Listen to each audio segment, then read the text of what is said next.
Welcome to a Vanguard news video without the bullshit. Let's get started. Time to play your old copy of Brexit in the USA from your old anime music folder, as you and the gang head to Freedom Land in the second season of Vanguard Will+Dress starting on 14th January 2023. For this season, Danji will be back sporting a new Bruce called Diabolus Violence Bruce. I don't know what violence means, but I guess Bushiroad had to make up a new word, so people wouldn't get offended that Danji's deck promoted violence. No wonder he was taken out last season. We get 3 new characters, one of them being voiced by none other than Kourin's voice actor. Sophie Bell will be everyone's new mommy, while her Cardal Magister Astrea Unica will be debated upon if it's a Keta Sanctuary or Dark State unit.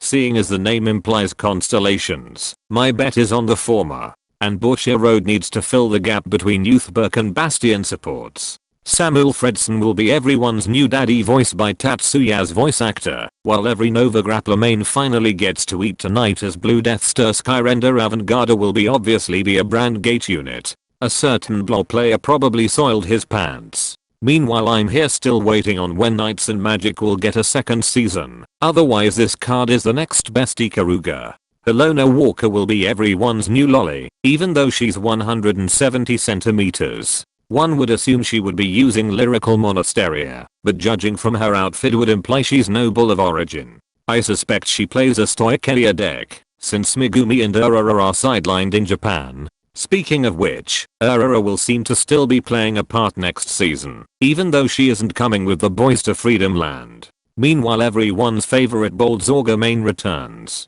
My theory that Masanori is just the anime version of Mr. Beast trying to make Vanguard players do dumb things for clout still holds strong. The second season of Will+Dress's opening will be done once again by Strawberry Prince titled Accelerate, and 2 of them will voice characters within the show. Knowing how good the second opening of Overdress, hopefully this doesn't disappoint. Because Bushiroad had to reveal the anime's ending in a different segment as to not overshadow Strawberry Prince, here's a random slide showing Argonavis with someone from Gyro Aksha doing Will+Dress's second ending titled Re-Raise. Now I have to reorganize this part of the video, and using this rant as a reminder, to do so during editing. If I have to suffer, then so will you. Bushiroad Japan issued a new restriction list in which, like a father who went to get milk at 3 AM, completely ignores their responsibility for premium and V-premium, and put all his attention to his current child standard. Monster Strikes Anastasia gets limited, but the hell we care, since we are never getting them anyway.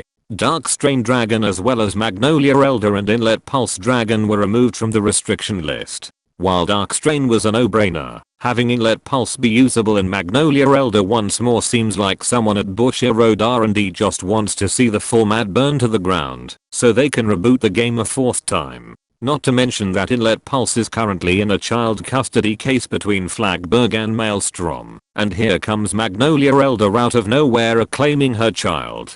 Because Japan has a special rule during tournaments where players who use lesser popular decks can get special treatment and earn more points to get into top cuts, Bushiroad is only allowing Dark State decks to have a G-Zone if it contains Chronodran Gear Dragon and Chronojet Dragon in their right deck. This is ironic considering that Chronojet has been a top tier pick and easily accessible deck since its release. Putting a G-Zone in your Greedon deck can actually lower your chances if everyone is using Chronojet. I'm assuming Japan will have a similar ruling once DSS-04 comes out, but don't expect these restrictions to be in the English game, since we don't have a diversity cut system, and to also expect a different restriction list in general, because English players actually play premium and V-premium. Give them until Friday before you start a riot outside Bushiroad Singapore's office. DBT09 has a new cover showing off both Astrea Unica and Kyrender Avantgarda, as well as a furry werewolf which I'm assuming is from Stoikeria.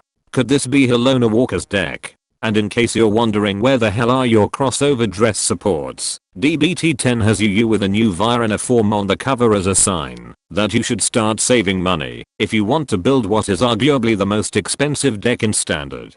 For the ladies watching, get your sword sheath soiled and cleaned for 2023 as Tauk and Ranbu are back for another collab that will fill up a month that we hopefully don't need to spend on anything to save money for the mainline booster sets instead. As expected, DSS-04's alter ego Messiah will have the same set of abilities as its G-era counterpart. But its crest card was shown to do almost the same thing as Chronojet Dragon's crest card. While you have this card, you can perform stride, but cannot ride a grade 3 or higher Vanguard. That isn't a Messiah card. The original power of your grade 3 Messiah cards become 13k power. During your turn, all of your front row units get 5k power for every face-up card in your G-zone if you have a grade 3 or higher Messiah Vanguard. And at the end of your turn, you unlock all of your opponent's locked cards, but they all get bound. Link Joker mains are probably confused as to why would the very mechanic that prevents your opponent from playing the game be reduced to a temporary field disruptor. This is a nerf to the lock mechanic without changing the rules, and is probably for the best, since this is a format that cannot work without their rearguard circles being down for almost the entire game. Get ready to regale on Minerva's thick regalias, which ironically is obscured by the card text. The first Vanguard unit to ever receive an official anime figure returns in standard along with her ride line and support in DBT-08. Vivid Rabbit is your typical D-series starter. That would be replaced by the grade 0 Thegria, if not for her Genesis clan status, which will come handy as you'll see. Witch of Frogs Melissa, when rode upon by a Genesis clan unit, lets you put up to 2 cards from the top 5 cards of your deck into your soul. And when she's put into your drop zone from soul, you call her to your back row rear guard. If you have a Minerva Vanguard, then you can soul charge 1 card. If you thought Painkiller Angel was expensive now, wait till vendors find out how she interacts with this card. Witch of Raven's Chamomile, when rode upon by a Genesis clan unit, lets you put up to 2 cards from the top 5 cards of your deck into your soul. And when she's put into your drop zone from soul, you can pay 1 counter blast to call her to your rear guard. If you have a Minerva Vanguard, not as free as Melissa, but what did you expect for a potential extra attacker? Omniscience Regalia Minerva, while on Vanguard during your turn, gives all your front row units 5k power. If your soul has a grade 3 Regalia card, once per turn while on Vanguard, you can pay 1 soul blast to look at the top card of your deck, then either return it back on top or put it into your soul. And once per turn while on Vanguard, you can pay 1 counter and 3 soul blast, and discarding a Genesis clan unit at the end of the battle she attacked, while your opponent's Vanguard is grade 3 or higher, to stand herself, but she loses 1 drive check. The skill upgrades are a nice touch, but was it really necessary to require a Genesis clan discard for the cost? It sort of limits on how many generic Keta Sanctuary cards you can use, which could lead to this ability bricking harder than Minerva Simps looking respectfully at her thick thighs, which again is obscured by her card text. Apple Witch Cider, while on rear guard, lets you return her to your hand at the end of the battle she boosted. If you have a Minerva Vanguard, and when she's put on the Guardian Circle, she gets 5k shields. If your soul has a grade 3 Regalia card, don't be fooled with how you can combo her with Minerva and Melissa. This is a downgrade to her original form of soul charging all the cards you used as shields. The combo in which you recycle the intercepting Chamomile no longer exists. Finally, Regalia of Wisdom Angelica, while on rear guard, lets you pay 1 soul blast at the end of the battle she attacked, while you have a Minerva Vanguard, to give your Vanguard 5k power, then you can put her into your soul to countercharge 1 card.